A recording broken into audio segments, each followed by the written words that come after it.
welcome to the Modern Homesteading Podcast. This is your host, Rachel Jameson, and today I'm joined by Takota Coen. And Takota is a permaculturist. I'm going to let you introduce yourself and what exactly it is you're doing and what you're linked to with like your website and stuff before we get into it. Yeah, thanks so much, Rachel. So yeah, I was born and raised on a 250-acre mixed organic farm in central Alberta, Canada, and basically knew I wanted to be a farmer my whole life. I spent a few years in the getting my carpentry ticket, just because you can't make any money farming. That's what I was taught growing up. So Right. I figured I'd have to go off farm to make my money. But around I think it was probably around 2012 is when I just really started to click things together in terms of the problems that I was seeing in the world and my passion for agriculture. And I started to go beyond the kind of organic world into things like permaculture, holistic management. Regenerative agriculture was just kind of starting then as well. And yeah, basically since that time, it's just been a black hole of running experiments on our farm, and that turned into doing tours, and then people asking me if I would do consulting and workshops, and now that's actually a big part of what I do is helping basically other homesteaders and farmers anywhere in the world to design and develop land for their own freedom, purpose, and abundance. Okay, very cool. So you said you went, and I've never heard of it referred to that, but you are from Canada, a ticket, Yeah. which means, is that similar to getting your journeyman's? Yes. Yeah. It's a red seal journeyman ticket. Okay. Yeah. Okay. And then, so your plans were probably not to be on the farm, or did you enjoy being on the farm? A lot of kids get burned out. Yeah, I mean I'm the youngest of six, and the other five all got burned out for sure. And I think it's because I was the youngest that I didn't get burned out, because a lot of the hard, heavy lifting was done before I came along. Okay. But yeah, I always knew that I was going to be a farmer. Like from some of my earliest memories were helping dad with chores, but I also knew that I wasn't going to farm the way that we farmed. Okay. Like that, there was from an early age, I can remember having thoughts of just like, this sucks. Like there's got to be a better way. Have whatever we were doing, whether we were working with pigs or cows or in the garden or in our orchards, there was always just thought of like, how could this be better, more efficient, less work. So yeah, that was always with me. And then when I found permaculture, I literally was like, I think the first 5 minutes of research on it, I was like, this is going to be the rest of my life. So how did you find it? What? I literally searched. One day I just searched. I knew I wanted to come back to the farm, but I knew I didn't want to farm the way that my parents did. And this is nothing against them. Like they were doing. Yeah, right. My dad grew up on an industrial farm. Like before we got on, you were talking about how, I think it was your husband's folks were kind of from the 80s. Like that was the like really peak industrial ag. And for folks who grew up before that, where there was just so much drudgery in farm work, like fertilizer and glyphosate and herbicide, they were a godsend for these people. Yeah. and magic, basically.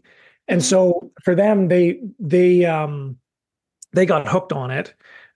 Really, really quickly, because it cut their workload in half, and there were a lot of benefits or short-term benefits that it seemed like they were it was a good product, but of course it was too good to be true.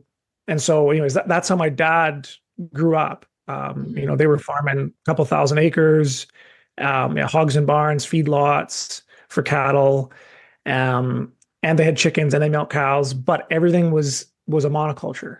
So the pigs were here, the cows were here, the chickens were here, the grain was over here, the hay was over here. Everything was separate.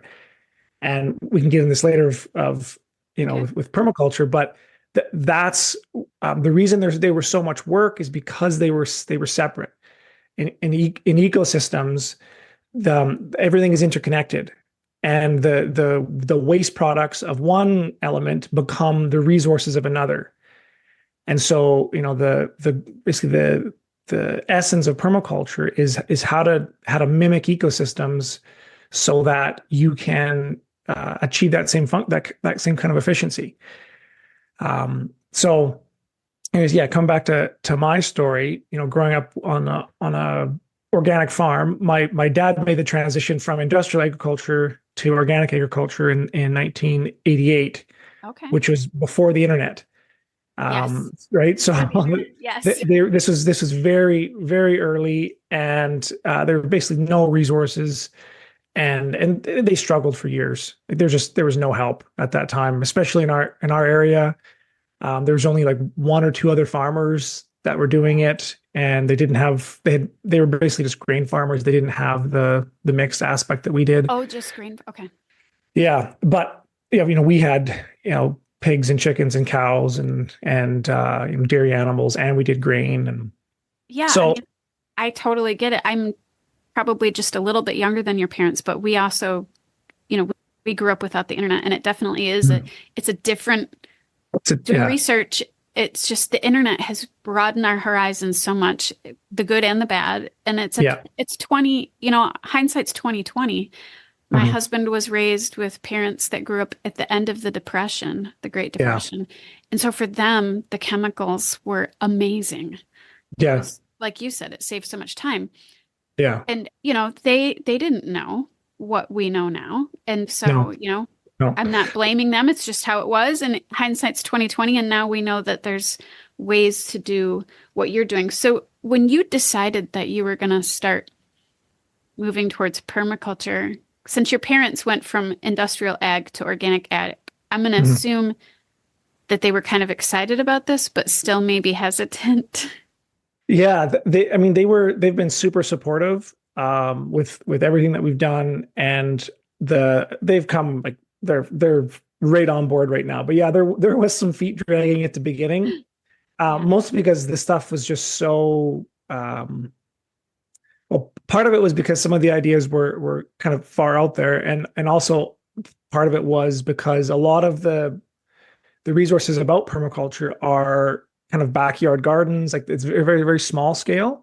Yeah. So it took me a while to kind of navigate the resources. Like the first PDC, or the permaculture design course that I took, it didn't really have anything to do with agriculture. It was all kind of small scale gardening, which is nothing wrong with that. Right. But when you get back to the original stuff that Bill Mollison did, like permaculture originally meant permanent agriculture.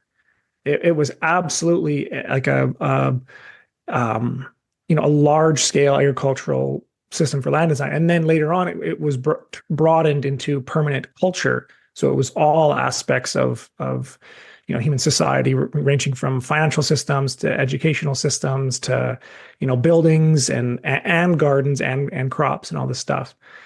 So I think a lot of the resistance that they had is the crazy ideas I was trying to try out on our farm. They just weren't going to work, and they saw it ahead of me, and I was frustrated and just it's going to work. We got to try. And but yeah, now that we've kind of dialed that in, our workload has never been less. We've never been more profitable. Every year our land gets healthier.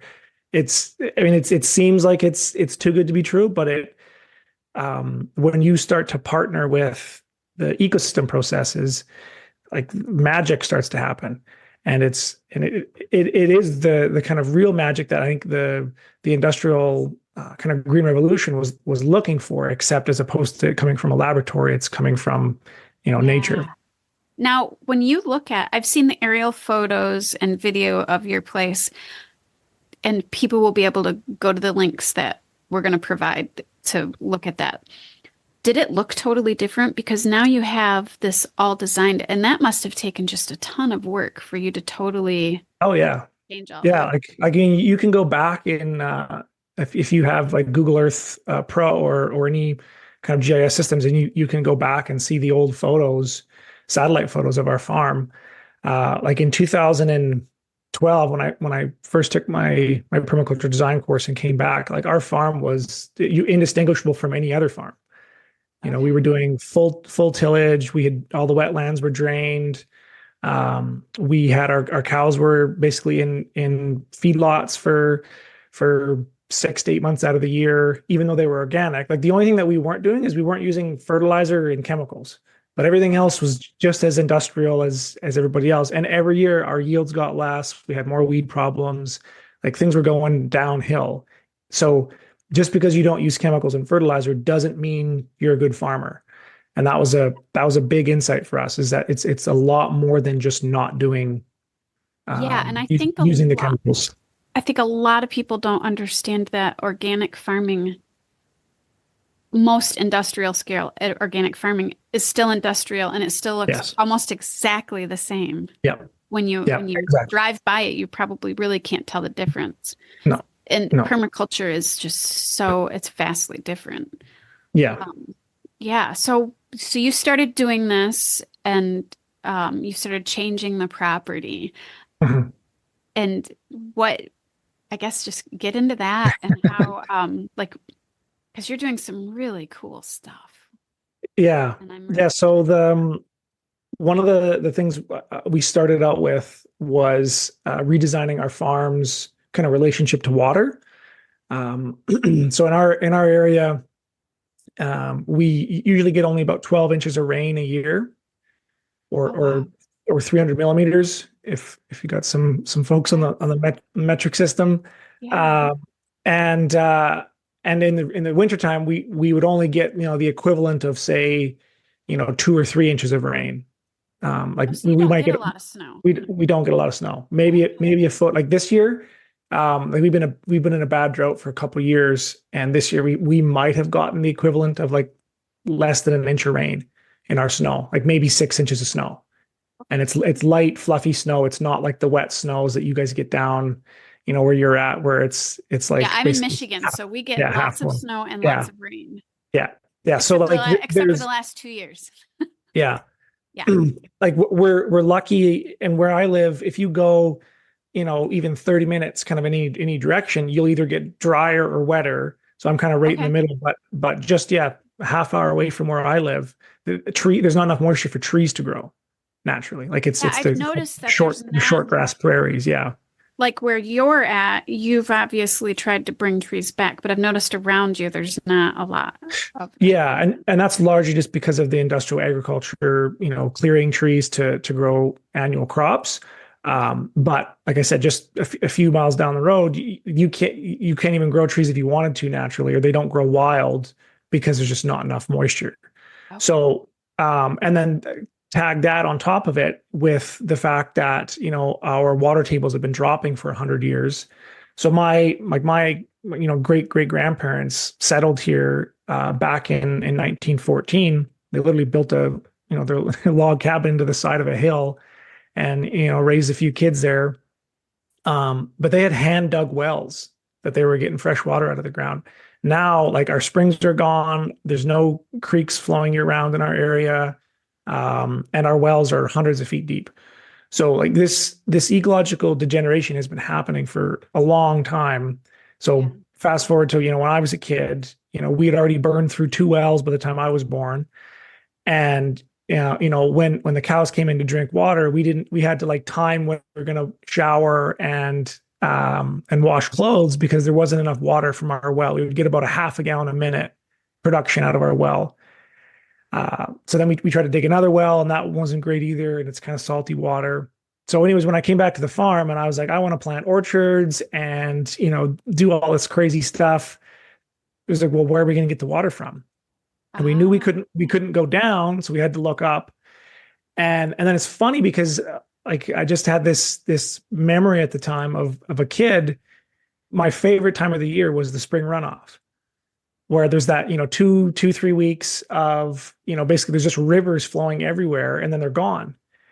And it hit me. That's like, I wonder how much water that is. And I started doing the math on it. And literally we're in this desert, and everyone complains about water all the time. And yet for 2 weeks of the year, there's like millions of gallons of water that are flowing through most people's properties, and they didn't even know it. And we didn't even know it.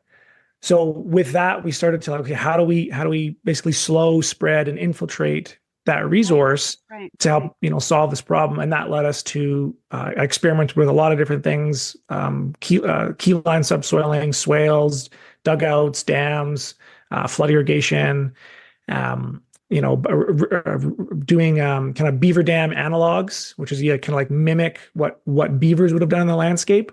Because just 100 years ago, there were beavers on our farm. Right. Yeah. And so that was really the first piece that we had the most success was mimicking that natural pattern of slowing, spreading, and infiltrating water into the ground. And it's just been phenomenal. Like I literally, when I was a kid, there was not standing water on our farm anywhere on our 250 acres. That's crazy because I've seen it now. Yeah, and now, now every year. So our yearly water budget is about 250,000 gallons or 1 million liters of water, and the quite a few years in a row now we've harvested 10 million gallons of water just in that 2 weeks. So that's 40 years worth of the water that we use every year in terms of our domestic like household uses, livestock, any irrigation type stuff. So we're basically at like a 40-to-1 ratio of we take 1 year out, we put 40 years back. And we've done that a few years in a row now. The last couple of years have been a bad drought and like no one's had any water. But even on those years, we've still been getting, 1 million gallons a year. So where are you storing that? In ponds or do you have other things? Ponds, dams, wetlands, our swales. So like actually like the organic matter in the soil is one of the largest water storing, and it's one of the most cost-effective water storage systems you can use. Like at 1% organic matter, you can hold about 15,000 gallons in the top foot of soil. But if you increase it to every 1% you increase it, it basically increases it another 15,000 gallons up to 4%. So you can go if you raise from 1% to 4%, it's an extra 45,000 gallons per acre per foot of topsoil. And to go from 1% to 4% is not hard. Like in carbon, that's quite easy. There's guys like Gabe Brown down in North Dakota. He's improved from less than 1% to over 8% carbon. In just a decade. So that's been the biggest kind of impact I think that's really helped everything else on our farm to thrive is addressing that our weak link in our ecosystem was water. And once we solved that, like now we have trees like wild trees growing in our swales. We have, the muskrats have come back. When there wasn't, like my dad, when he was a kid, he used to, shoot muskrats and hunt them for their pelts on our land. And there hasn't been any on our farm for decades. But the first pond that we built, and once it filled, there was a muskrat in it like the next day. Isn't that wild? Like where does it come from? Where does it come from? Yeah. Yeah. They just found it. That's cool. And so and that's the magical part of this regeneration work is that there is a force in the universe that wants to create something out of nothing. You can call it, God or ecosystems or the force or whatever you want to call it. But there is a force in the universe that wants to create something out of nothing. And it has been for a long time. And when you stop fighting that force and you work with it, you can speed it up. And it's not drudgery. It's like vocation. It's productive work. It's one of the most fulfilling things. Well, the most fulfilling thing I've ever done in my life is to partner with that force in the universe, and it makes my life better, makes everyone else's life better around me. Yeah, and like so that's what you do. That's what we do. Designs to assist in making this. That's pretty cool. And so what's wild is it's had ramifications beyond our own property. So like we used to have to like schedule our showers, as I was saying.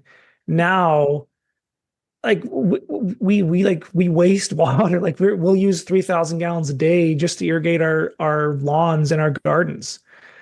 Whereas like we would have never dreamt of doing that 30 years ago when I was a kid.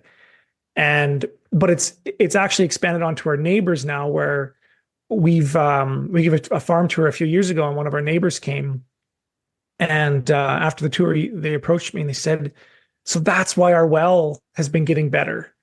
Oh, wow. That's see, So, that's yeah, what's amazing about yeah, permaculture to me. yeah, yeah. And so Yeah. it's like we're and that's that where I was saying we put 40 years of water back into the ground. That's recharging the aquifers. Um, I was saying before we didn't have standing water, so there were no wetlands, no sloughs, no creeks on our property. I've had some years where the creek that we made flowed for half the summer. Like it flowed steady, even though we don't get a lot of rain for half the summer. Now that's only happened once. It was a really good runoff year, and we had decent Right. moisture. But like I guarantee it, before I die, there will be a creek that will flow year round on my property, right through the winter, even. That's I have no doubt about it.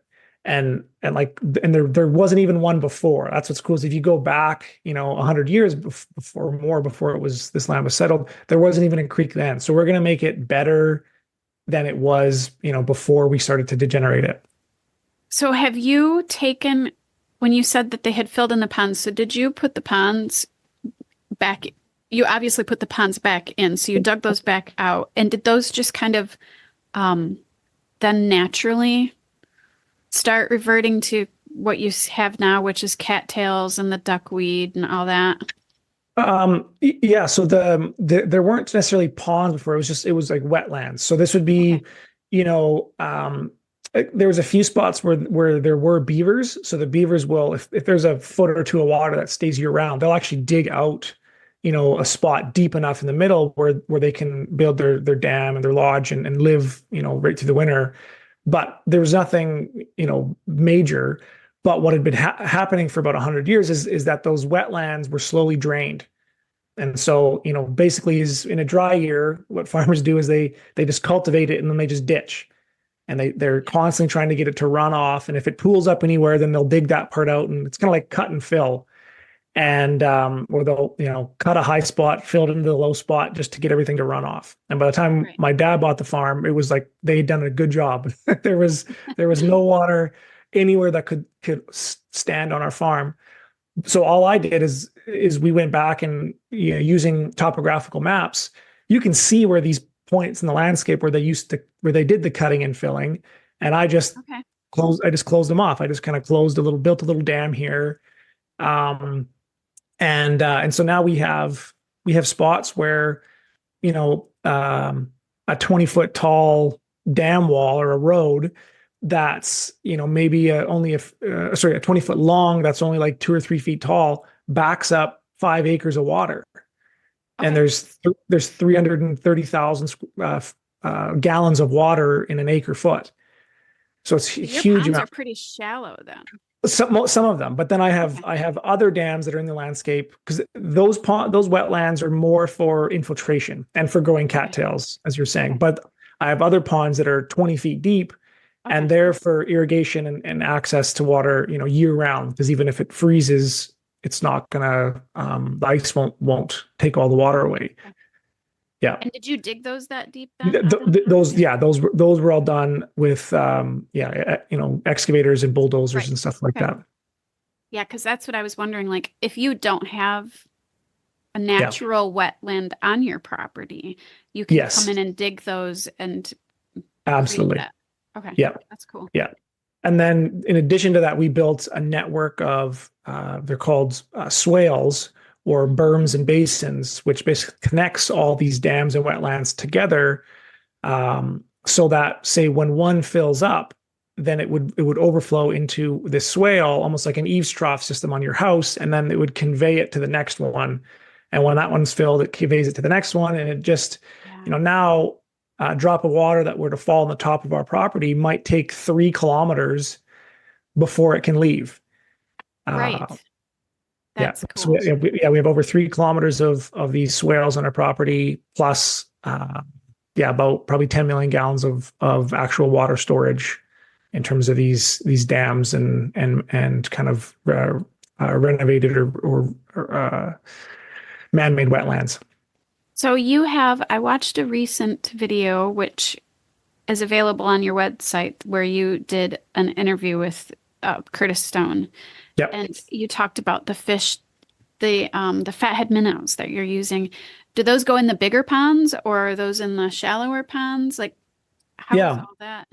So they're fathead minnows are kind of a bait fish that's ubiquitous anywhere in the world. And they just showed up on our property, but now we're actually able to cultivate them by creating habitat for them to lay their eggs. And so that they will live in the shallower water, but they'll freeze in the winter.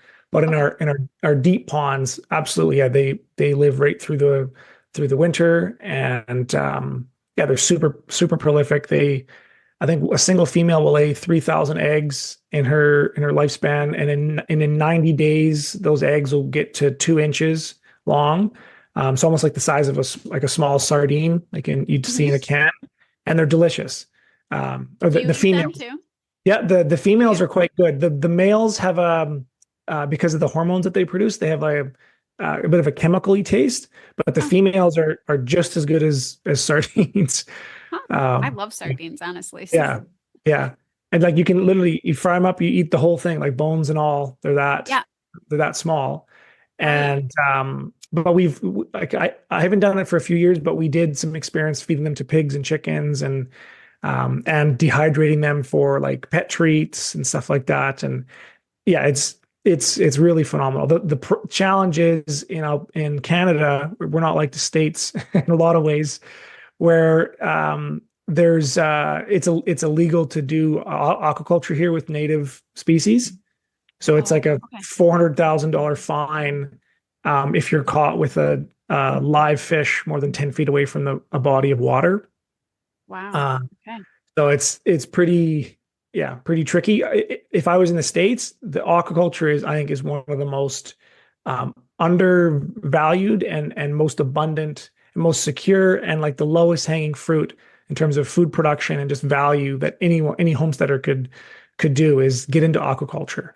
Okay. Find whatever native species live in your ecosystem and learn how to create habitat for them and build an ecosystem. So it's not just one fish. You're getting all the different layers and niches that they fill in the ecosystem. And yeah, Wow.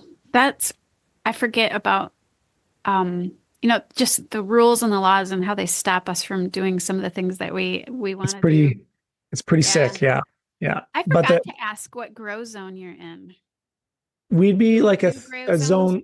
Yeah, we'd be like a zone 3.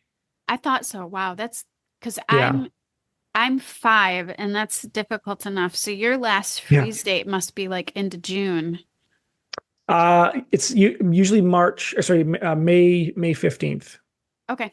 Okay. Yeah, so it's kind of September 15th to May 15th. That's kind of ours too, but then you get probably colder than we do. Yeah, yeah. So Yeah. we had -50 here, -50 degrees Celsius. So Okay. -40 and -40 are the same for Fahrenheit and Celsius, but we actually hit That's -50 for that's about a week. that's cold. Yeah. We got, I think the coldest we ever got. Now I'm not great at converting with Celsius. The coldest we got was I think it was 2014. We were down like a -28 for a couple of weeks and we lost our peach Yeah. trees. So Oh yeah. no, Yeah, so that's pretty cold. it So is. you're doing all that there, which is pretty amazing. And so Mhm. can you start talking about I guess just your whole system and how your farm works? I'm familiar with it because I've been, of course, watching all of your videos, but I don't Mhm. know how many of the listeners are familiar with how your system is working on your farm because you're growing food crops, but you're also integrating that in with animals and growing Mhm. animals and fruit trees and yeah. So, Yeah. So yeah, there's been a few years where the only thing we've purchased off farm has been a few machinery parts, some baler twine, some salt for our cattle, and 500 gallons of diesel. And like when we produce everything else, like all of our grain, all of our hay, all of our straw, all of our vegetables, all of our fruit, all of our eggs, our milk, our meat. We make our own cheese, and that's really where it's like the reason I do this is more for the homesteading side of things. Like we want to feed ourselves first and then kind of sell the surplus afterwards. Right. So we have a a production farm, and we sell about 30 or 40 pigs a year and about 15 or 20 beef and berries and eggs and stuff like that. But it's mostly for the self-sufficiency aspect that why we're doing this. And so in terms of like, all the systems, and I don't know how, if you want to go into like the specifics on certain things, but the summary is like our farm is an ecosystem, like every aspect of it, like the way that, the animals and the grasses and the trees are designed and laid out and managed is we're just trying to mimic ecosystem processes. I'll also add in that we haven't used any fertilizer or herbicides or antibiotics or any chemicals for 30 years on our farm. Which I think is usually that's something that people are taken aback by, because it's just so ubiquitous, even in the homesteading space, where you always got to have kind of the drugs on call. Right. Well, what I've found is that any weed or pest or parasite or disease is simply an indicator that something is out of balance in your ecosystem. Okay. And so you can use, some of these drugs or chemical products to address symptoms, but it will never address the root cause. And once you address the root cause of whatever is causing it, it never happens again. And one of the things you're not even using organic chemicals or fertilizers. This is all a closed loop system that you have going on. Yeah. So we used to use things like diatomaceous earth, or I would use, like herbal antiparasiticals like, wormwood or garlic or things like that. Like I'll give you an example. We used to struggle with mastitis with our dairy cows, which I think is quite common for a lot of people. And over the course of about 5 years of experimentation, I've realized that mastitis is not a bacterial infection.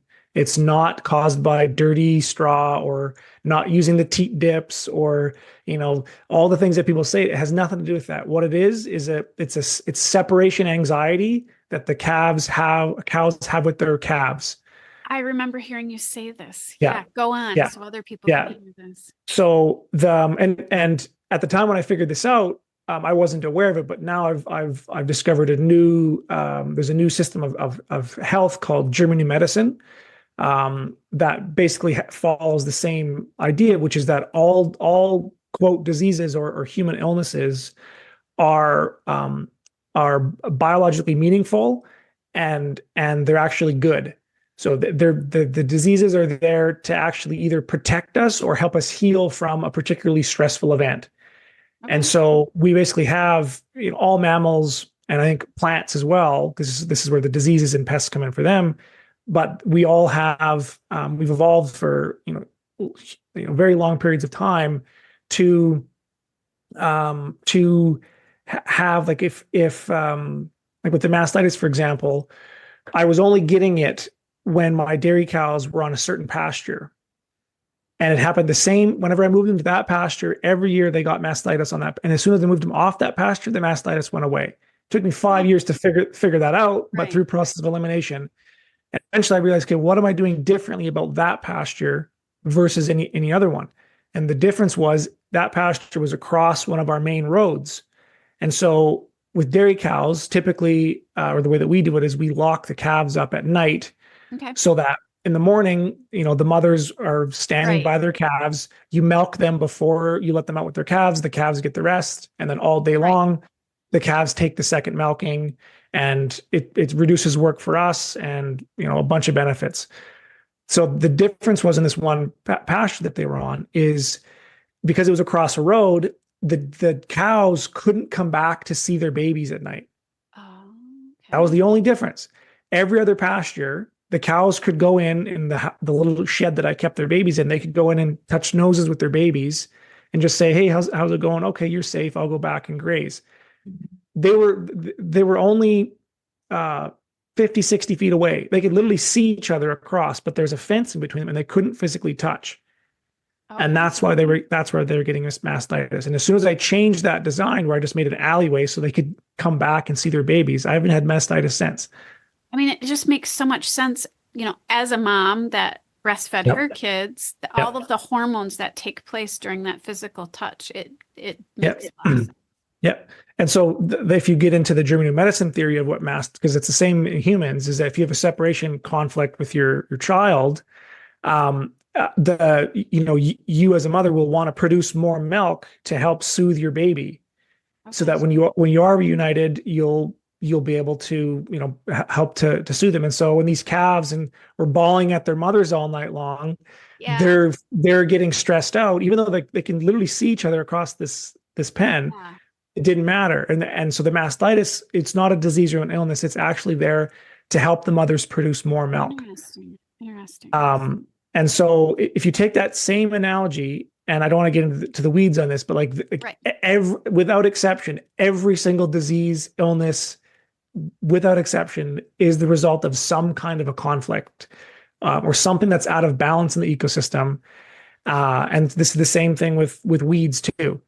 I think I talked about this on the webinar with Curtis, but it's the if you damage the same piece of ground 10 different ways with compaction, fertilizer, fire, flood, salt, tillage, chemicals, you can do the same piece of ground and just do little experiments. Different weeds will grow out of the different spots that you did the different damage to. Right. And so these weeds are there to help repair whatever was out of balance in the ecosystem, to bring it back into the productive state that it was, and to lift it higher in the successional cycle. And so, like, really the secret to like our success is just realizing that, there's been 2.5 billion years of research and development that's gone on before we got our farm, and to realize that we can learn a lot from that and stop trying to override it and fight with it, and just be like, okay, something's out of balance here. It's I guarantee it's me, not the ecosystem, that's doing something wrong. And so how do I step back and learn from this? And that's it. Whether I'm trying to figure out how to, move animals through our farm in a stress-free way, or how to grow our gardens without, excessive tillage, or we've got, diseases on our fruit trees or whatever it is, that's the approach. It's just, as there's an old kind of scientist named Victor Schauberger, and his mantra was comprehend and copy nature. It's like, that's what it's about. That's it. That's kind of what permaculture is in a very simplified nutshell, is observation and then learning to mimic nature. But assist it, because I do think, I've been watching, I also been watching Ben Folk, and just letting things go fallow doesn't usually work well either. And no. And I think that's like the other extreme. So like in the industrial side of things, we try to like kind of command and control and just, it's very, very top down, very militaristic in our approach, the relationship to ecosystems. And then the flip side of this, with a lot of kind of permaculturists or regen folks, is just kind of this: nature is precious and tender, and like we don't want to hurt it, and so we just need to like pussyfoot around it. It's like, no. Like, there have been asteroids and super volcanoes and glaciers that just destroy this planet literally back to bedrock, and it keeps bouncing back better than it was before. And so we are actually an integral part of this ecosystem.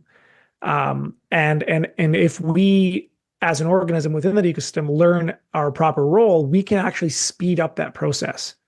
Yeah, we're seeing that so much with what you're doing, with what Joel Salatin's doing, with what Ben Folk's doing. Just that ability to build soil and regenerate an ecosystem and turn it back into something very productive. And that's one of the, I was going to ask you, do you, you have all these systems. I'm trying not to make assumptions, because in case people haven't seen the videos that you have out on YouTube and stuff, but do you rotationally graze? I know you've talked a little bit about that. How does that work with all of these systems that you've got with your swales and your ponds and Mhm. some of the foods that you're feeding your animals, and then the labor intensiveness, because you said Mhm. you're working less than you ever have. How Mhm. does that all? Yeah. So uh, I'll talk about the kind of the broad pattern of the ecosystem first. And so anywhere you are on the planet, if you were to walk away from a piece of land and do nothing for 100 years and just watch it, if you could speed that process up, that's called succession. What you would find is that ecosystems will anywhere in the world will have a predictable pattern that they will evolve through. And the species will be different, but the pattern is always the same. It starts with pioneer organisms, which are really short-lived, aggressive. They're typically thorny and just Mhm. tough. And it will progress into longer and longer lived species that are more and more kind of sensitive or kind of Goldilocks in their approach to like they need a very small range of windows that they can tolerate. And so the pioneer organisms basically pave the way for the climax species or the climax ecosystem to evolve. And that climax ecosystem will be different anywhere in the world. Some places it's a savanna, ecosystem where with trees and grasses. Some places it's boreal forest. Some places it's jungle or rainforest. Some places it's short grass prairie, tall grass prairie. Some places there's desert ecosystems, and that's the climax is certain species of desert ecosystems. So um, the broad approach to our farm is this kind of comprehending copy nature. So if we ask that question for my property, if I walked away for 100 years, what would my land turn into? It's an aspen parkland biome, which is Okay. groves of trees interspersed with grassland. And you can go back in historical photos and you can see this. So it would have been like, trees around the wetlands because that was the only place that they could grow, and everything else would have been pasture or grazing land that the bison or buffalo and elk and we used to have grizzlies here. They would all go in and out of the forests. And so that was the original insight that led us to kind of, in addition to building these swales across our property, which are typically about like 100 or 200 meters or yards apart, Okay. we just planted trees along those because that's where trees like to grow. And we fenced those off so the animals can't muck around in the water and the wetlands and stuff. Um, and then we have these grazing alleyways, which are perfect for cross fencing. So you just imagine these kind of long, narrow strips, and they're curvy because they follow the contours of the land, Right. that have water lines that run along them. So it's really easy to move water tanks. So the cows always have access to fresh water without having to walk a long distance. Okay. Um, and that's the broad pattern of our farm. And if you go on, you can see pictures of on my websites, Right. Yeah. or my YouTube channel, where you can just see this pattern and just like, oh, of course, that's what the land wants to be there. And we just move our animals through these alleyways back and forth, usually on like a 30 to 60-day rotation. Okay. And typically we move them once a day, sometimes more. And it takes a few minutes to move as fast as you can walk. You can put up one of these cross fences and take one down. It's all electric now. Okay. Um, and yeah, every year we're seeing an increase in our productivity of our pastures, our yields, increasing health in our animals. They grow faster every year. They use less mineral. They use less supplements. That's Uh, awesome. The yeah, minerals, that part I think is awesome because you see a lot of people use a lot of minerals, especially if you're not on great soil. So you're obviously building soil and your plants are uptaking all those minerals and they're absolutely. needing less. Yeah, That's amazing. absolutely. Yeah, And and that's you have pigs, you have pigs, beef and dairy cows and chickens.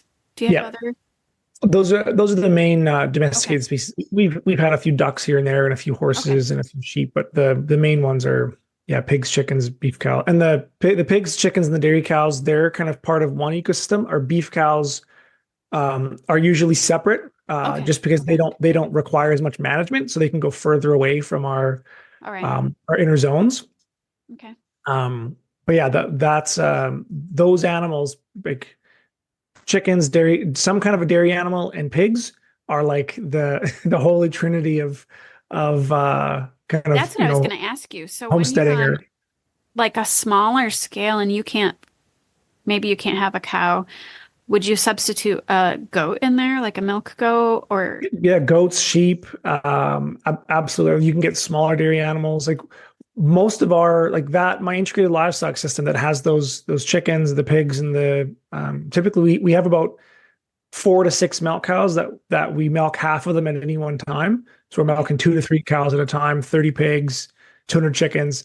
That all in all of our gardens and most of our orchards is only like 10 or 15 acres. So Okay. it's a small percentage of our farm of the Right. 250. The beef cows kind of take care of the rest.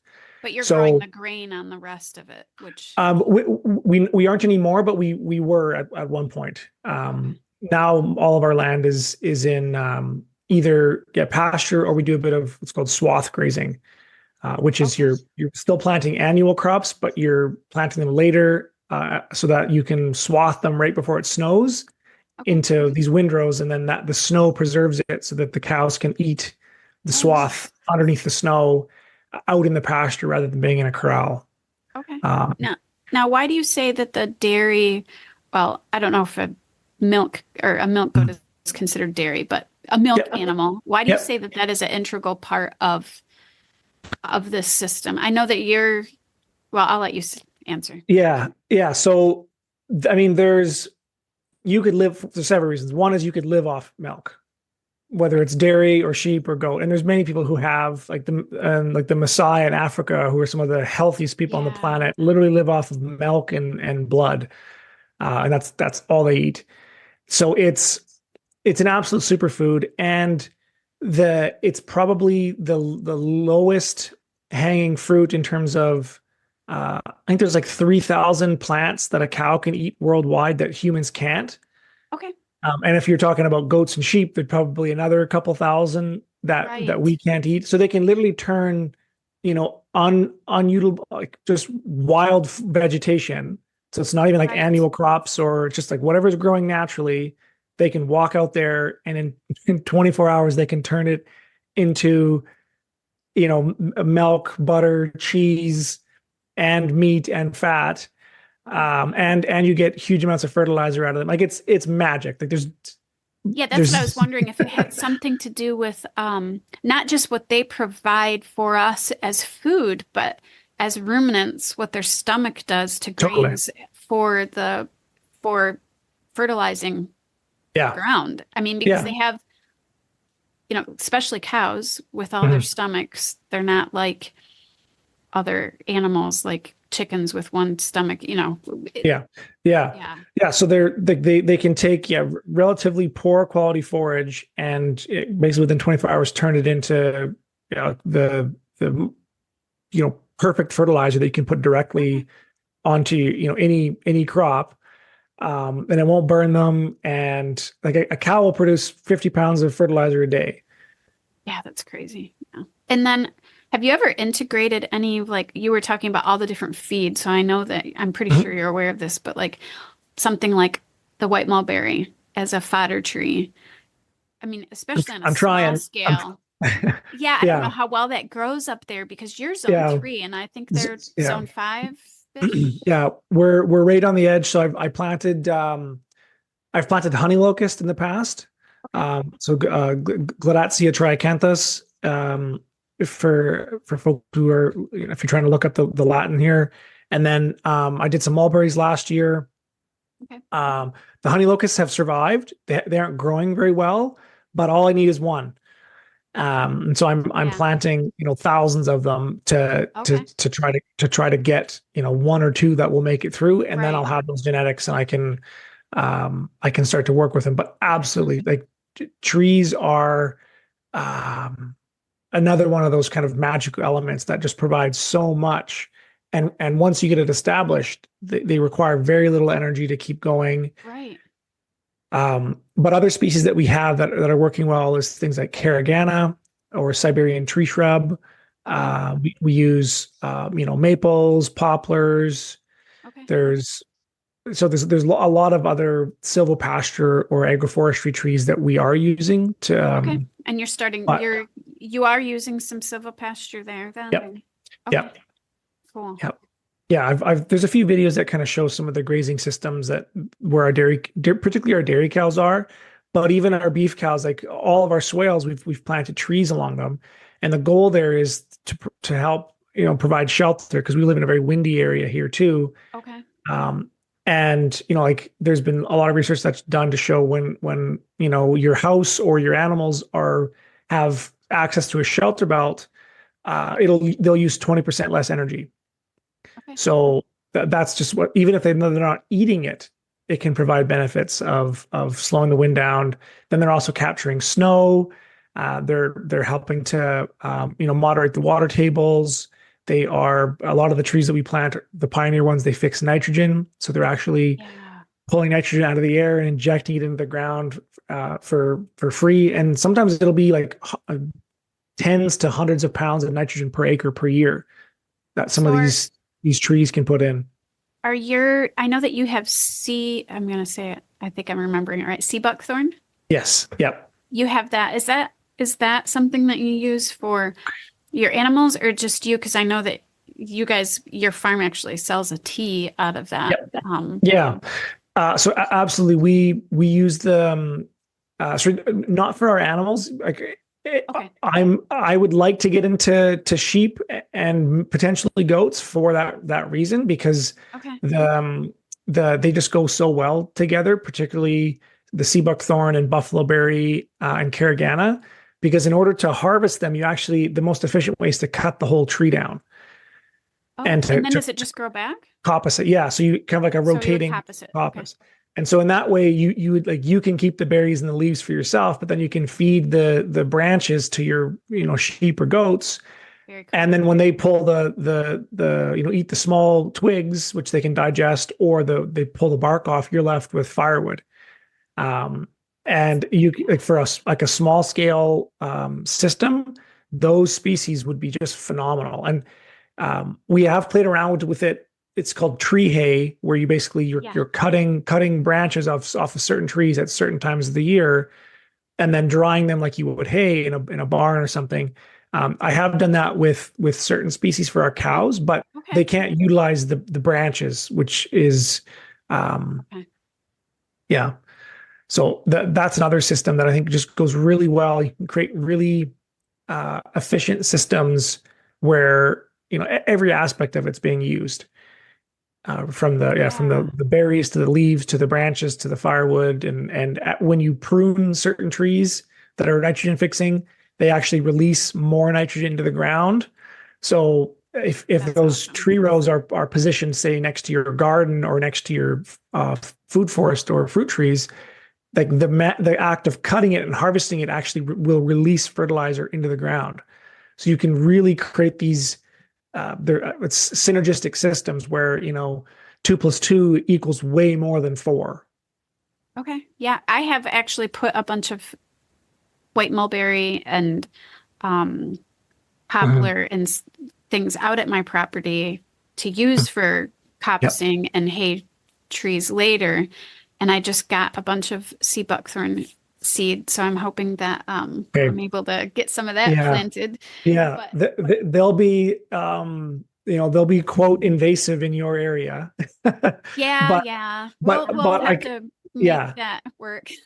Yeah, and I don't buy into the whole invasive species narrative, but it's they can like sucker quite aggressively, but it's fine. It's a great. That just means that I can harvest more of them. That kind of gets me thinking about your whole food forest thing being in rows. So one of the things I did was I planted in rows so that we could get between it with the mower, and just so we can avoid that spread by just mowing it. Absolutely, yeah. In your food forest that you are doing, most food forests I've seen it's literally a forest where you have done yours into rows. So tell me why you've decided to do the rows. Yeah, so I started my first few food forests were put into just like random anywhere they would kind of fit in the landscape, no kind of pattern to it at all. But the very quickly I realized it makes it really difficult to manage, very difficult to harvest, very difficult for, and I would even say it's not good for pollination. So Oh, like if you go out okay. into an ecosystem and you find a wild patch of blueberries or a wild patch of strawberries or raspberries, or they tend to be in clumps Yeah. where it's a lot of the same species all in one area, and then something else in a big clump. So kind of for all those reasons, and it also fits really well within our water management system because all of our swales are on contour, or kind of in curvy lines, and so our food forests then are just basically parallel to those. Okay. And that makes it easier for fencing, for mowing. If you're going to use, chicken tractors or anything that's having things in rows, there's just so many benefits to it. And yeah, it's in a lot of the early books that I read, there's no discussion around like efficiency or design, which in Yeah, and my mind that is, becomes an issue when you're, yeah, I mean, that's part of the reason why people get out of homesteading. Like they fall in love yeah, with it, they get into it, and then the workload just becomes yeah, yeah. It's undoable. it's it's Yeah. drudgery. Yeah, yeah. So that's another aspect of permaculture, which is really interesting, is so any element will have its needs and yields. So things that it provides to the system and things that it needs, so it yields to the system and it needs from the system.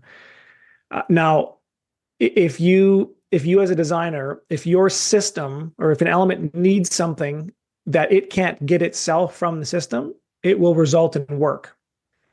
And if it Yes. provides something to the system that you can't put to productive use, it results in pollution. So if you don't design your systems properly, they will suck and they will eventually destroy the where area they're around. And you can take a simple example. This is like a chicken coop, which is if you don't design the chicken coop so that it can be cleaned really easily, it will result in work for you and pollution for the Yes. chickens. And then you need medicated feed, and the chickens get sick and they don't lose as much production. And then the cascading effects of that are, your gardens don't have the nutrients that they need. So now you need to bring in, fertilizers from outside, and it just ripples out. So it's Right. it's really important, like crucially important for people to think about the efficiency of these systems so that as much as possible, your food forest can facilitate all of its own needs from the system, just without doing anything. So just by virtue of how it's designed, it takes care of itself. And then also its yields are also used by the system. And then whatever work you have to do for the system has to be really, really efficient and dialed in. And I have no problem using technology. Like we use tractors. Right. I do use a lot of hand tools, but there is for every horsepower motor that you have on your property, it's the equivalent of 10 basically Olympic level workers that at Yeah. your disposal. Right. So like one Yep. one horsepower is 10 human beings. So even like a small garden tractor is like hundreds of people in a workforce that you can mobilize at your beck and call to do things. Now, a lot of equipment and technology is used just wastefully and just to no end. Um, but yeah, that's like design, and the proper use of technology is an absolute must. And I think a lot of homesteaders fail to do that, and that's why it sucks and they get burnt out and they leave. Yeah. For sure. For sure. I think the workload and a lot of homesteaders are working a job on top of coming from Yeah, homesteading. exactly. Speaking Yeah. of that, you're probably are you doing carpentry work now, or are you still so you're No, 100% on the farm? yeah, yeah. That's I mean, for years, what was it? Like yeah, until like 2014, both my parents and I worked off farm, okay. my parents worked off farm my whole childhood. The farm basically never made money, and now, this last year, the we grossed $500,000 in sales on 250 acres. Wow. I mean, I With don't know what that is, yeah, obviously. yeah, It's good for you that's basically guys. like that's very good. I mean, and that's like the full-time work for there's a full-time salary for 3 people, and That's awesome. I'm part-time on the farm now because I mostly do the marketing, Okay. um, and kind of the business admin. I've got my own property now, but like that, yeah, that's Okay. phenomenal compared to what we Nice. we lost Yeah. money every year for Yeah, that's decades. huge. So I mean, there's so many farms out there that are not making money or they're just it's a wash. yeah, They're just not yeah, profitable. So to even get profitable and then supply income for 3 people is yeah. in how many years? That sounds like what, 20, Yeah, so that was no 15? that was 2014 is well 2012 Okay, is so when I 10 came years. came back, but like I could have done it in 5 or less if knowing what I know now. Like Yeah, I yeah. basically made mistakes for 5 or 6 years and wasted a bunch of money. But yeah, it's absolute Right. yeah. That was I didn't go to university or anything, so that was my tuition. Yeah, that's the price of learning. Yeah, I think sometimes we look at mistakes as a bad thing and they're actually a good thing. absolutely. Yeah, Yeah. yeah. Yeah. That's one of my mottos now is yeah, just I want to make mistakes as fast as possible. Right. And learn from them Yeah, and move on. and learn from and move on. Yeah. So what do you do in the winter? You did say that you do grow some grains. So how are you feeding all of these animals in the winter up there? Yeah, so our beef herd is 100% grass fed and finished. Okay. So we still produce most of our own hay on farm. This year we bought probably about 50% of the. We had a really bad drought this year, Yeah. and we're also trying to rehabilitate or regenerate our pastures. So like the for most people, the cost of hay for whatever you're paying for it is actually you're getting the hay for free and you're buying fertilizer. Okay. Um, so we found the same guy that grows my organic grain also grows organic alfalfa and forages and stuff. So we bought some hay off of Okay. him. The And then for our pigs and chickens, we do feed grain to them, but we ferment it, which I think makes a big Right. difference. And we're not using soy, corn, canola, or any other kind of rancid byproducts of the industrial food system. It's like chickens were evolved to eat seeds. They have a Right. gizzard, and Okay. so there's nothing wrong with feeding chickens certain kinds of grain. The problem is how those grains are grown, how they're Okay. processed, and kind of what's been put on them, and if they're getting too much. Okay. And same thing with pigs. I have no problem feeding grain to pigs, but just like humans, I think it should be fermented Okay. to help reduce any of the anti-nutrients and make it more bioavailable for them. And So you that are using, that's where some of this milk comes in. So you're using some of your cow's milk for that, right? yeah, yeah, absolutely. Yeah. So we typically get around 4 to 5 gallons of milk a day, and for the most part, there's either 4 to 5 gallons of skim milk after we take the cream off, or 4 to 5 gallons of whey after we make cheese. Okay. There's some days where we take all the milk and we drink that and it doesn't go back. But like for the most part, we have too much milk for our 30 pigs Okay. and 200 chickens just from a few dairy cows. Oh, So okay. we ferment their grain in skim milk or whey, which helps provide essential amino acids and enzymes. Yeah. It Is also that the has bioavailability?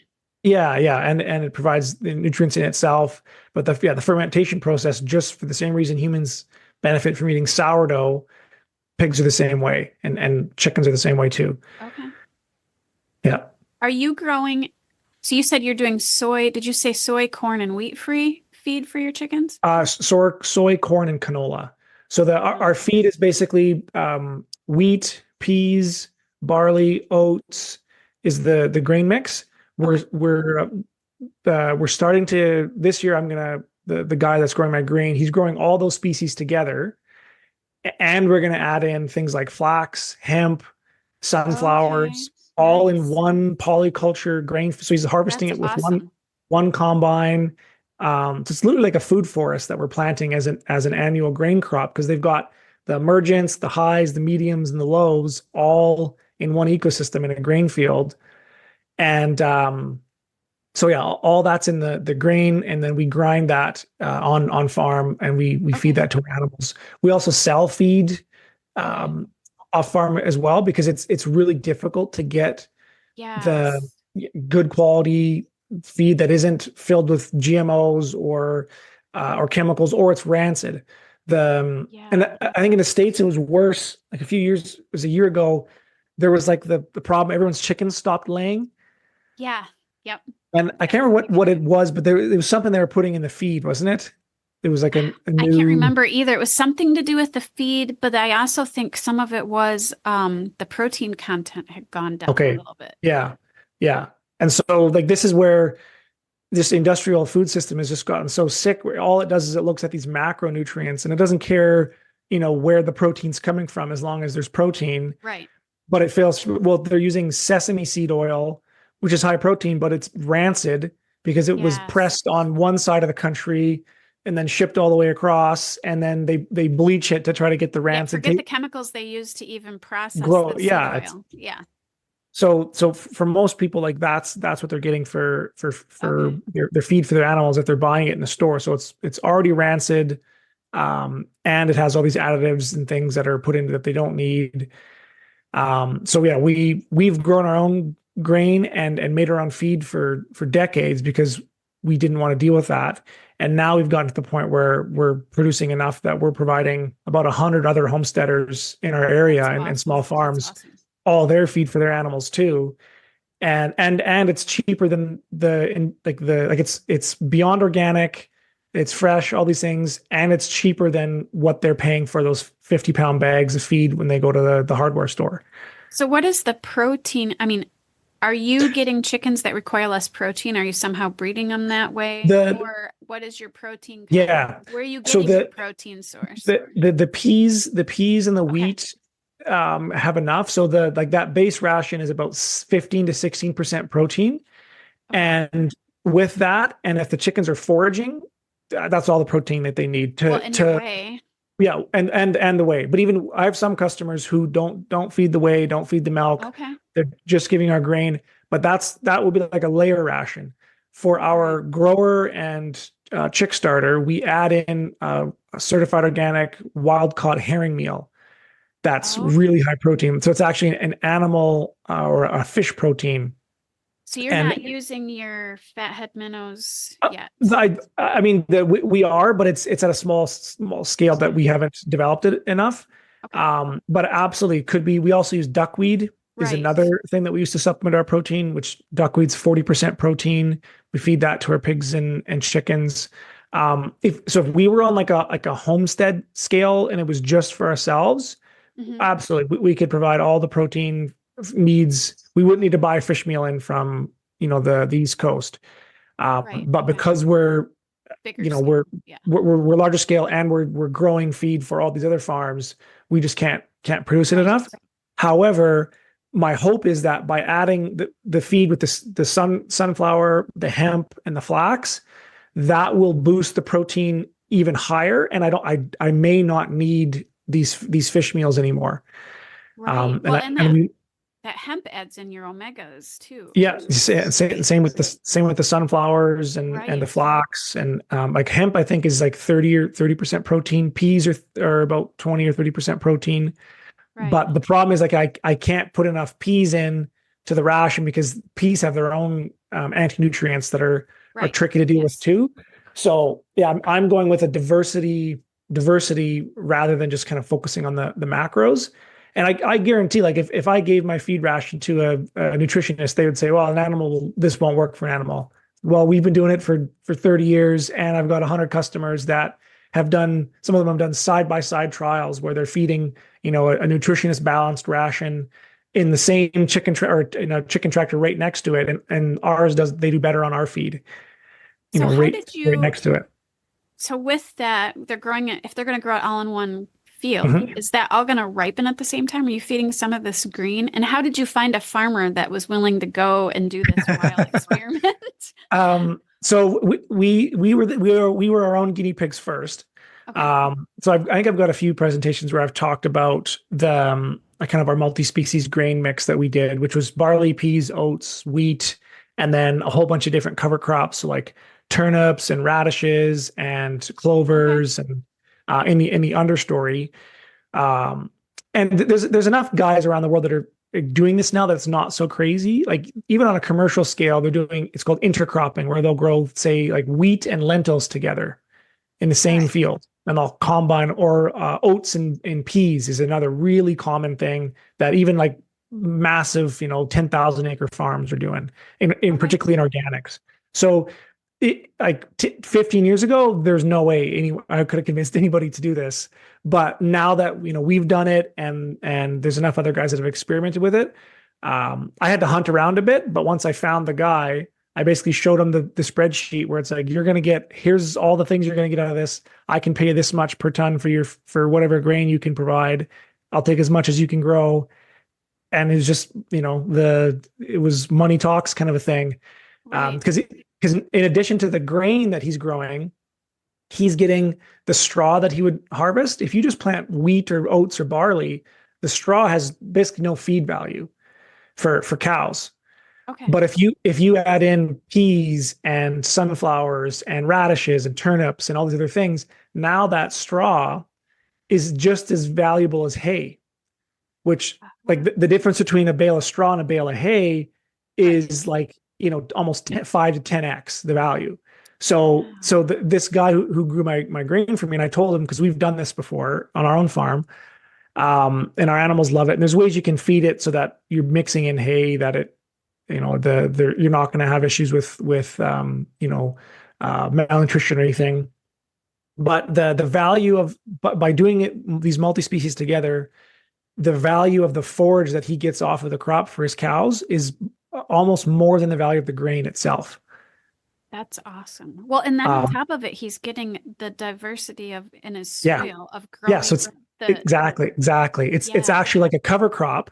So he's basically growing grain, a cover crop to build his soils, and he's getting forage. And you can, if you put certain species in, you'll get regrowth in the springtime.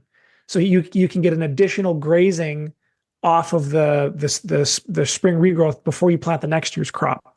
Yeah, see, this is just how farming should be. Like this exactly, is how, like, the community is operating. You guys are both benefiting from this. The soil is benefiting from this. The animals are benefiting from this. It's just like the perfect situation. Yeah. This is synergy. This is 2 + 2 = 16. Yeah. And what's cool is like go ahead. So they are getting, so some of this is probably green then, right? Like the grain is not completely, or no, it's all dried down. So like, okay. There's you have to play around with the variety selection for what, because there's different maturity dates for certain grain. But what's interesting about it is and this is again one of the aspects of synergy. If you plant just a pea crop by itself, it's really hard to harvest it by itself, because of the way peas grow, they lay flat on the ground. And so guys, when they're going to do a pea crop, they literally have to roll or compact their fields with like giant compaction, like steel drums filled with concrete to flatten any field, any rocks before they plant it. Because when they harvest it with their combines, their headers are so low to the ground that any little rock, the combine will pick it up and it'll wreck $1 million combine. Okay. Versus with this way, when you're planting things like wheat and oats and barley that grow really tall, the peas have a trellis that they can climb up. That is amazing. But in addition to that, certain things like peas, they are difficult to ripen, and you almost have to harvest them before they're ripe, because if they are ripe, they shell out so easily. Versus with this system, you can harvest them. The peas won't necessarily be ripe, but because the barley and the oats and stuff will be more than ripe, it kind of, when you put it into a bin, it evens out. This is the same way, like if you are, if you drop your phone in water, you put it into a bowl of rice. right? Right. It'll pull the moisture out of it. So that's basically what happens with these intercrops. As long as you don't get too much of the things that wouldn't necessarily be ripe, the stuff that is ripe will be kind of drier than it should be, and it'll kind of balance out in the bin. And worst case scenario, you could put it through a dryer if you had to, but Right. That uses a lot of energy though. yeah, and like this year we did it was a wet fall, and we had sunflowers, wheat, barley, oats, and peas all together in one crop, and it was like well below the critical moisture threshold. Okay. For So that's what you're doing in the winter? Or are you doing that year round? for feed. Yeah. Or yeah, no, we feed you're doing grain. that with pigs and chickens. Yeah. But with my pigs, and chickens, we limit feed them. So we only feed them, say, once or twice a day, and then they go forage for their third meal. Okay. So I would still say, the majority or not the majority, probably a quarter of their diet is coming from the forage that they're getting themselves. Right. But we wouldn't get the production if we weren't feeding the grain, and it would take a lot longer to get the I mean, like pigs are one of the animals that it's okay for them to get grain. Unlike a cow, it's not. They're permanent. Yeah. And like I do give a little bit of grain to my dairy cows, but just as a treat. Like they get a few pounds a day, versus like in the dairy barns, they basically force feed them grain, and they'll give them 10, 12 pounds of grain a day, which then the milk becomes, it's not as healthy because it's inflammatory, because they're not designed to eat that as well. So if you were doing this like on a smaller scale, I was thinking about that with the grains. Mm-hmm. You could probably, I don't know if you could find a farmer, maybe a bunch of my friends and I can advocate a farmer to grow like you have, but you're doing like the forage that you're doing with your pigs, they're actually going out and doing that themselves. You're not bringing it to them. I mean, I've seen your videos. They're going out and getting like the cattails. Yep. And do you do anything else with the pigs besides cattails? Do you like plant radish or any of that? We have done some stuff where say that swath grazing mix that we talked about earlier, where it's you're planting basically the same, like, barley, peas, wheat, oats, sunflowers, turnips, all that stuff. You just plant a little bit later, and then so it won't start to dry off in the fall. It's actually still green, and then you cut it green, put it into swaths. We have grazed our dairy cows and our pigs in a system like that together, where the pigs will go and root up the turnips and the beets and the radishes, and they'll eat some of the forage itself. But what's cool is with that, the pigs will also eat any of the grain heads that make it through the stomachs of the cow, will get concentrated in their manure. And I've got videos on my website or on my YouTube channel where like I'll open up a cow pie, and it looks like a barley sandwich. Like it's like half barley, and the pigs will literally eat like a whole pile. Yeah, they think that's amazing, right? Yeah, it's fantastic for them. Like, so there's a lot of things that we could do, and this is the place that I'm in right now, is like I've kind of done proof of concept on a lot of these little systems, and my niche in my ecosystem is like I'm an inventor. So once I do something and it works, like I don't want to like scale it and like figure. I just want to go to the next thing and invent the next thing. But I have no doubt that you could feed cows. I know guys that are feeding pigs on silage. They're not feeding any grain at all, and they're just with forage and silage, because the silage is broken down enough. So absolutely, there are systems that you could develop like this. And if you were to make like a spreadsheet of all the different forage resources, the cattails, the mulberries, the honey locust when they drop, when the turnips are ready. And if you made a spreadsheet of like when all those things were ready, and just filled in the gaps with, okay, well, we need something in May, because that's a really hard. So what are we going to feed them in May? Well, we could do squash. Absolutely, you could do it. And there's guys that are doing this with chickens that are grain free. So 100%, it can be done. I guess I'm because we are kind of going the farm scale route, and Yeah. one pig uses about like 2,000 pounds of feed to get to full, like, of grain to get full size. And I'm raising, 30 or 40 for sale off farm. So the scale kind of starts to break Right. down where they wouldn't be able to get that much forage in the distance they could walk from my hub. But so I found it better to be kind of the 80-20, where it's like I'm just trying to reduce the amount of feed that they're eating with the cattails, still giving them grain. Right. And but yeah, on a home scale side of things, you could totally raise a pig and chickens without purchasing any feed from off farm. Right. But it takes a while to develop these systems. And I would also add in, like, there's nothing wrong with if you buy in grain to feed for your chickens or pigs, you're basically, again, you're buying the fertilizer and getting the grain for free. Yeah. I think I like the idea of a mix of that, like Yeah. still using the grain, but then adding to that. I think that just creates a sound system. I mean, if something happens. Exactly. I'm at the stage where, prepare for the worst and hope for the best kind of a thing. And so, we're set. And if we have to go back to a home scale production, I know I could raise pigs just with dairy cows. Like, the dairy cows would provide enough of the protein and fats for our chickens and pigs to make it through. And all the other forage resources that we have. But, like, I also think, the ideal system can solve some of these kind of political and social problems that we're facing. The optimal civilization isn't where everyone's homesteading. I do think it makes sense to have specialized farmers at a certain scale that makes sense for the ecosystem, because once you've got that division of labor, then other people can focus on, building the technology and we need your creative brain working on creativity.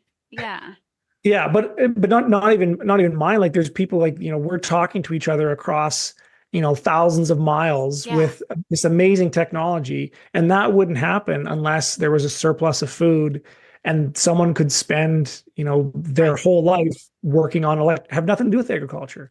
So that's kind of where I'm at, where it's like agriculture is the foundation of civilization. That the homesteading for me is that it's an insurance policy. I hope we never have to use it. But it gives me the freedom and peace of mind to kind of, bite the hand that feeds me, and know that know that I can call the system out and not worry they're going to cut me off my food ration tickets.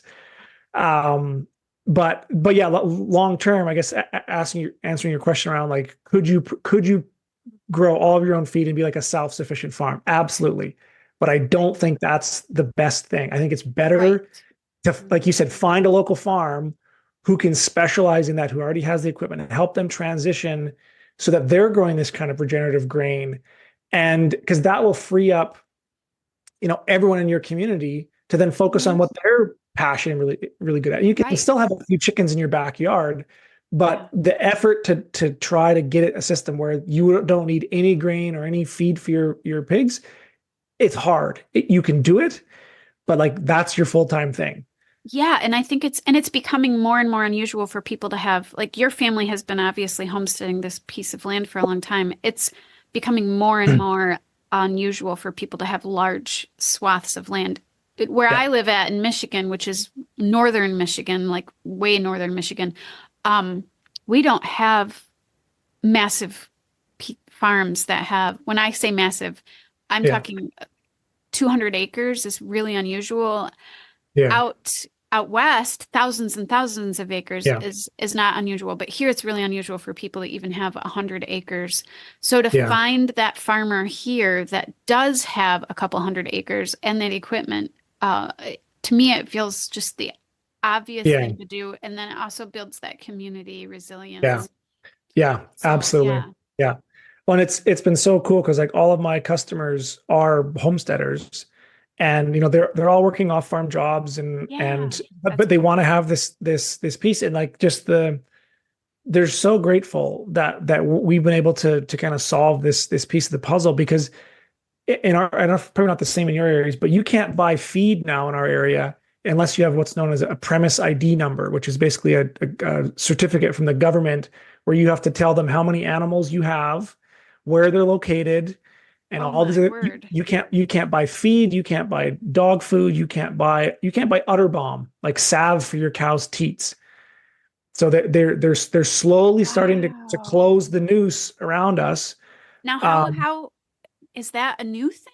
I did not Well, realize that Canada was they've that had it bad. for years, like this premise ID Wow. number. But it started out where I was like, well, it's just for certain things, and then now it's like you literally can't go into a hardware store and buy anything animal related, like for food or medicine, without one of these premise ID So numbers. who issues that? Is it like a The government, veterinarian? The government? no, it's a government application that you have to tell them, Wow. yeah, Because I know you're here just recently they have taken a lot of medication. Well, I shouldn't say I know exactly what medications they are because we don't use them, yeah, but yeah, they've taken medications out of some of the ag stores and you now have to go to the veterinarian to get them. yeah, Um, exactly, so it's like that slow road. yeah.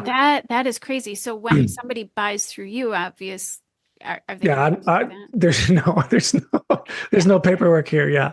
Yeah, Um, that's crazy. Wow. I just blows my mind that you yeah, just said and that. it's gonna get worse. Like if you listen to the folks that are planning these agendas, they're openly saying they're gonna make animal agriculture illegal.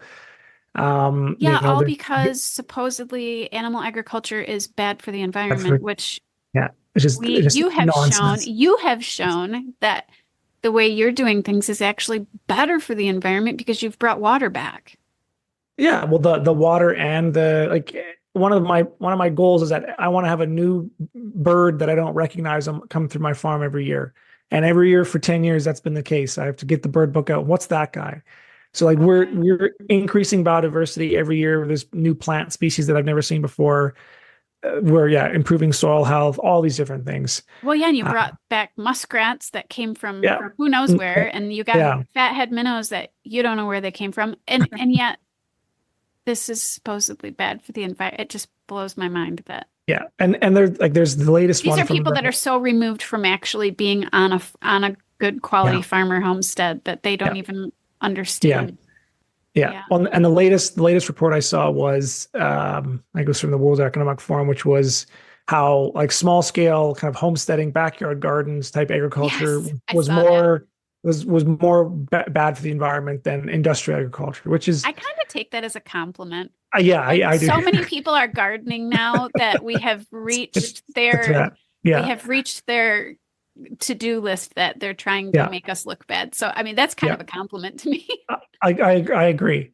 And I don't, as I'm talking about this, I'm not worried about this stuff either. To me, Right. I think it's they, the only power they have is that which we give them. Right.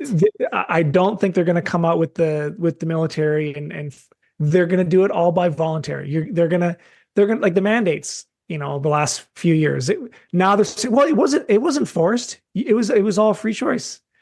So just remember that all the stuff, it's voluntary. They're making us offers. We can politely say no thanks, and they'll might make it hard for us or try to use other businesses to enforce their policies. But if we just step back and say, sorry, I'm not going to do that. I'm going to grow feed for my family, my community, and then the feed industry is regulated. Like it's illegal for me to do what I'm doing to grow grain because I'm calling it feed. And if they ever catch me on it, I'll say, okay, I'll change the name to dog food or what, like, to something else that Right. isn't regulated. Yeah. I mean, Um, we have some of that here with like, for example, the raw milk. A lot of yes, people sell milk same thing. it's for animals. It's for, it's Yeah, animal feed, but yeah, that still blows my mind that you have to ask permission to even have like a dog and get dog food and chickens and get, I mean, in some places you do have to ask permission here to get, well, you don't have to ask permission, but your amount of chickens are limited, especially in urban and suburban areas. But we don't have to ask permission to go buy feed. That just kind of, I yeah, didn't realize that. and that's a new thing that like just came up just in the last few years. Wow. Um, and Wow. it's been wild to see how like our local governments are working kind of in lockstep with these globalist organizations where like our local counties are putting out webinars now for farmers about how to prepare for animal pandemics. Yeah, the whole bird flu thing has been Yeah. definitely the last few years more on the radar. Yeah. So I think Yeah. that's where it's going. And I think that, yeah, the best way for us to stay away from that is just, fly under the radar, start developing our own local communities, Yeah, and yeah, kind I of agree. build the revolution one homestead at a time. I agree. On that note, I wanted to ask you, what is your, what are things looking like in the future? You have your website, Mhm. which is, I'm trying to remember, buildyourhomestead.com. What Building are your homestead. buildingyourhomestead.com? And Yeah. I will put links in the show notes on the website, but what are your future plans? You said that you're more working with marketing and the Mhm. creative side of things now. Tell me about Yeah. that. Yeah. So I mean, I still manage the farm with my folks. I bought my own 30-acre property that is kind of be Okay. gonna be my own research laboratory. I've got a lot of, new forage systems that I want to play around with, things with insects, and like I don't want to eat the bugs, but my chickens would love to eat Right? bugs. Yeah, yeah. Like some what do they call it? Roaches Yeah, and exactly. yeah. So like stuff like that, and I've got some new versions of my duckweed system, and Okay. so yeah, I'm going to continue doing that R&D side of things on on our farm and my homestead. But now that those systems are working really well, and I've got a farmhand that's kind of managing a lot of that stuff for me, Okay. it's freeing me up to be able to work more one-on-one with other homesteaders who want to do the same thing. So you're doing And some consulting then? Yeah. consulting and design. Well, one of the things Okay. that I've realized is that, in the same way that most people wouldn't find it difficult to design their own house, like if they're going to build a brand new house from scratch, they'd probably work with some kind of a home builder Right. or an architect. And these are like, houses aren't complex. There's like 4 or 5 kinds of rooms. There's bedrooms, there's bathrooms, there's a kitchen, there's a living room, and there's hallways. Like that's like, Right. but we got to Yeah. figure out how do we arrange that, in a few thousand square feet so that it's efficient and beautiful and there's a lot of elements and most people can't get their head around that. And I think one of the problems that I've seen in the permaculture and kind of regenerative ag space is that all of the education and courses is trying to get people to do this for themselves. And so it'd be Okay. akin to like, I want to build my own house. I'm going to go take a 4-year program to be an architect. Yeah. It's That's like, right. it doesn't make sense. Yeah. Now, so what I want to do is I've spent the last 10 years basically becoming an architect for farm design. I've made tons of mistakes on our own place.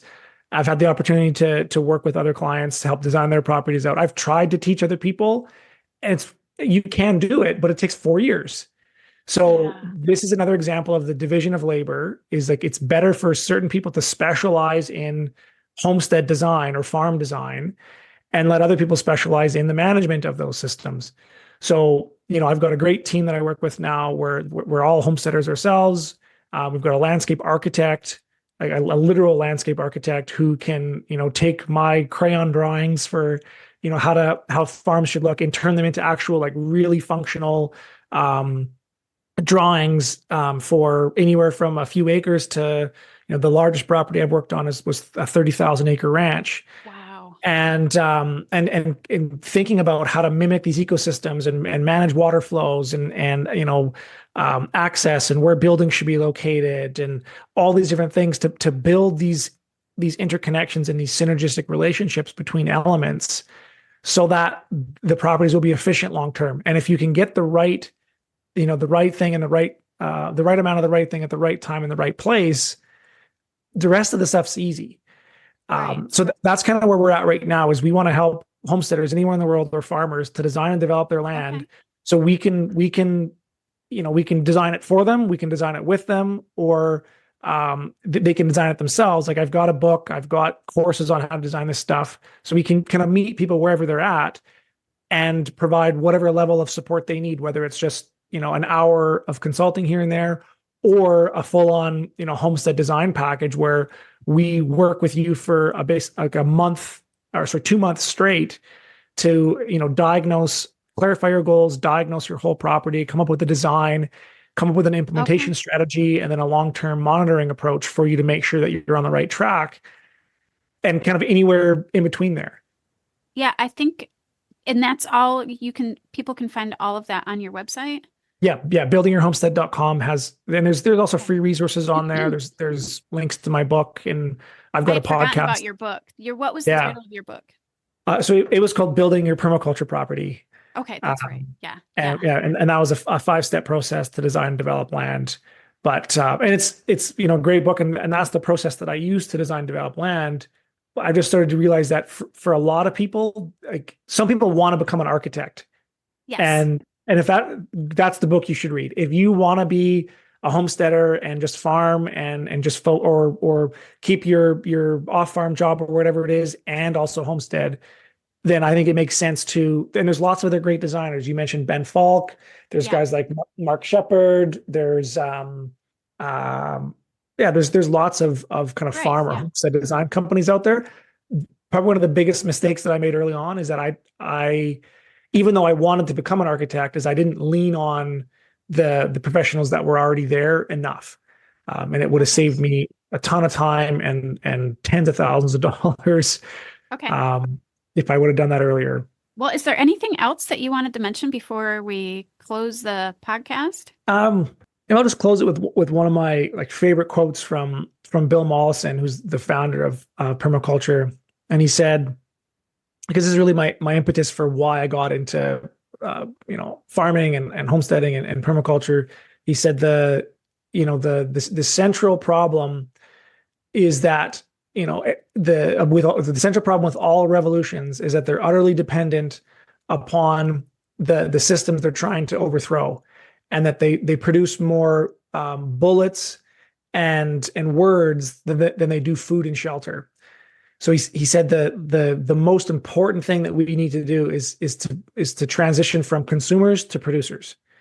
And that's why I love the homesteading ethos. That's why we changed the name of our, the company to focus on homesteading, is because Okay. there's really this desire for production and to, exit the current system. We don't want to fight. We don't want to, words and bullets, screw all that. It's not going to work. We just want to withdraw, and take responsibility for our own families and our communities and scale up from there.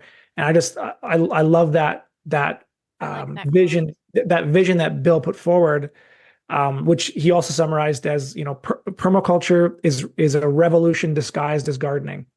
Yeah. And Yeah. and so I think a lot of people, like, that's what draws them to it, whether it's conscious or not, I don't know. But for me, it always was. And I'm really trying to push that more, is that whatever problem you see in the world, like the best way to solve it is gardening or I feel homesteading. like that. Yeah. Yeah. I feel Yeah. like that for me. I mean, of Yeah. course, I love it and that's my passion. So, yeah. Yeah. Well, thank you so much for your time, Takota. As I told you before, I maybe even said at the beginning, but I have enjoyed watching you over the last several years, and you're putting out a little more content now, and I've just really enjoyed what you're doing. And thank you for your contribution to permaculture and the movement. Yeah. So, Thanks so much, Rachel. thanks.